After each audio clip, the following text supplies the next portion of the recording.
Boa noite a todos. Estejamos nós unidos para o bem, unidos em prece.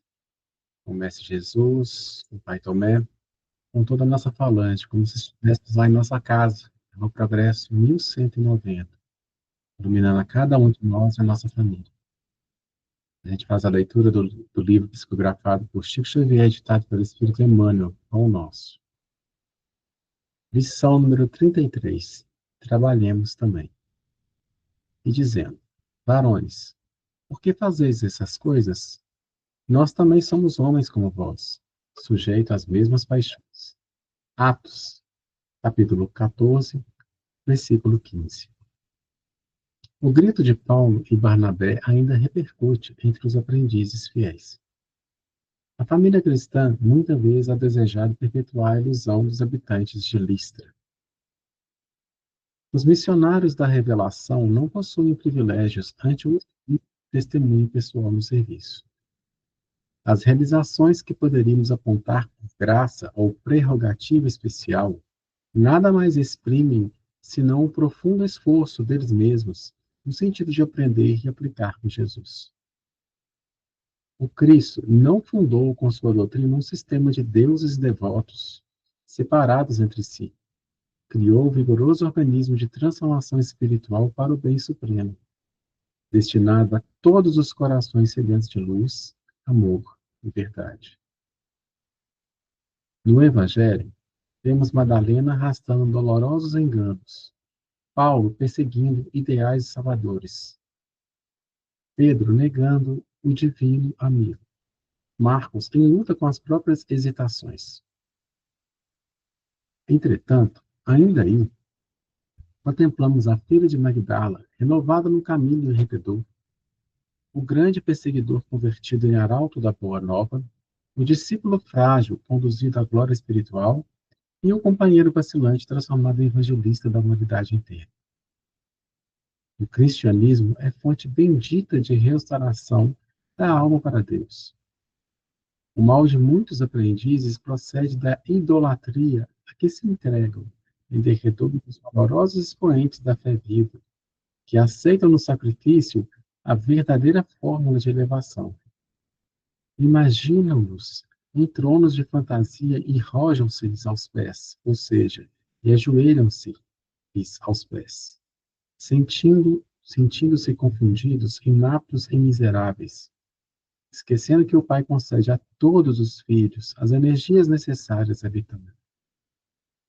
Naturalmente, todos devemos amor e respeito aos grandes vultos do caminho cristão.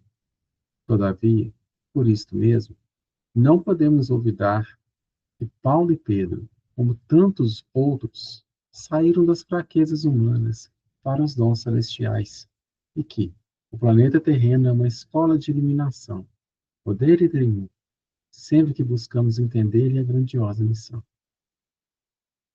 Então, lição número 33, trabalhemos também. E dizendo: Varões, por que fazeis essas coisas? Nós também somos homens como vós, sujeitos às mesmas paixões. Atos dos Apóstolos, capítulo 14, versículo 15.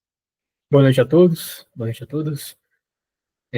Emmanuel narra nesse texto uma passagem que é inclusive narrada pelo livro Paulo Estevão, contando mais contexto sobre o que o Barnabé e o Paulo viveram. E nesse esforço, onde Barnabé e Paulo estão fazendo várias peregrinações pelas regiões onde eram a Grécia, onde é ainda o Oriente Médio, eles buscam, né, através dessa jornada, espalhar, compartilhar com todas as pessoas as lições libertadoras de Jesus. Uma sociedade que na época ainda era muito materialista e muito fanática com as questões religiosas. E em uma das pregações, Paulo e Barnabé chegam a uma cidade e, sentindo-se muito motivado, Paulo lembra do seu amigo Estevão, que na primeira vez que o conheceu, ele curou uma menina que havia sido muda desde nascença. E Paulo, inspirado no seu amigo e confiante no mestre, num ato de fé, ele também cura um senhor que tinha uma comorbidade física desde nascença. O homem salta do chão, que era muito conhecido na cidade, e todos ficam muito impressionados.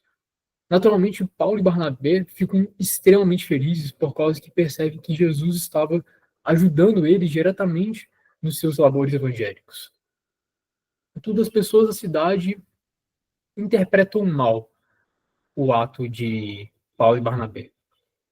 Eles começam a cultuar o Paulo e Barnabé como se fossem verdadeiros deuses que desceram do Olimpo. Inclusive, um dos sacerdotes do templo de Júpiter da cidade propõe que as pessoas sacrificassem 2 bois em prol do Paulo e do Barnabé. Os dois, para impedir aquele ato de crueldade com os animais, eles impedem aquele sacrifício. E é um ato de muita clareza, um ato de estar bem desperto que Barnabé e Paulo exemplificam, por causa que eles sabem das suas condições humanas. Os dois sabem muito bem o tanto que eles têm a melhorar, o tanto que eles têm a aprender com Jesus, o tanto que eles têm que testemunhar pelo Mestre, e sabiam que a condição deles não era como verdadeiros curadores, eram como simples mensageiros de Jesus, não mais que isso. Emmanuel traz um texto justamente a esse ponto, que o propósito do Evangelho que Jesus viveu é a renovação dos corações, de todo discípulo sedento de amor e de paz, que quer aprender com o Mestre as lições da humildade, da caridade, pelo amor à vida e pelo amor a toda a criação de Deus. Nesse esforço contínuo de cada um de nós aprendermos sobre nós mesmos e nos renovarmos à medida que nós aprendemos sobre nós mesmos. Esse esforço que foi exemplificado pelos apóstolos são verdadeiras cartas vivas que os discípulos viveram. Jesus conhecia muito bem suas fraquezas e suas virtudes também. E não curou essas fraquezas num simples passe de mágica.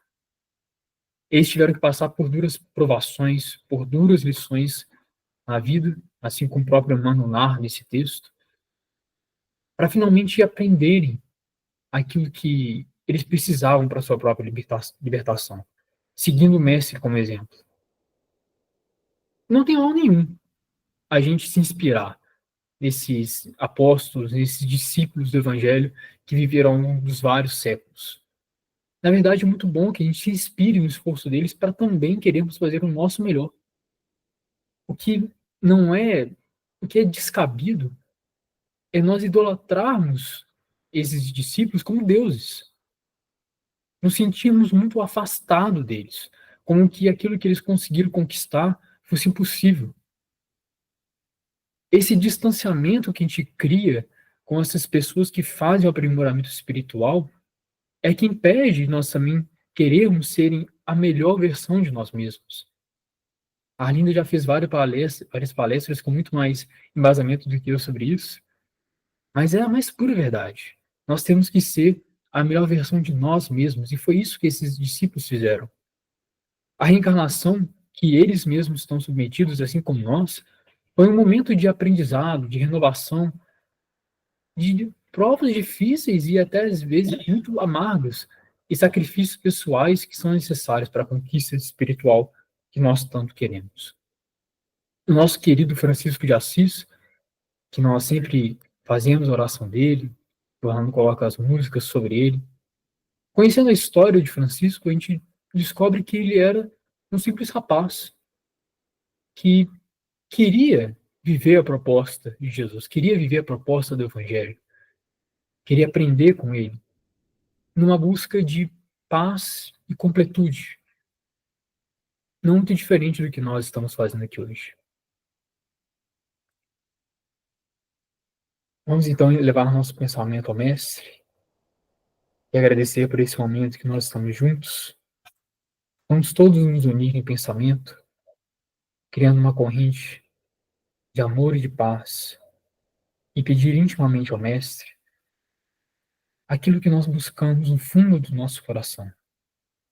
Vamos pedir que o Mestre fortaleça nossos passos na caminhada, que ele nos ilumine e nos ensine a cada dia, que o Mestre possa mostrar o caminho para que nós possamos também conquistar um mundo de paz, o reino de Deus no nosso espírito. Vamos pedir ao Mestre a sua paz e a sua alegria, o amor à vida em toda a sua extensão. Que nós possamos nos inspirar nesses apóstolos ao decorrer dos séculos e fazer o nosso melhor. sermos nós mesmos, sermos a verdadeira e a mais bela versão daquilo que há de mais puro em nosso espírito. Vamos pedir por todos aqueles que nós amamos e por tudo aquilo que nós queremos almejar junto com Jesus, nesse caminho que Ele traçou em nossa reencarnação.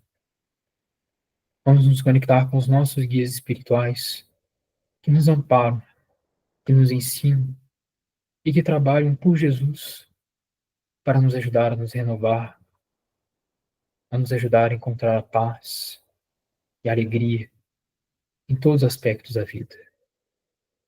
Vamos agradecer pela Falange Unidos para o Bem, coordenado por Pai Tomé,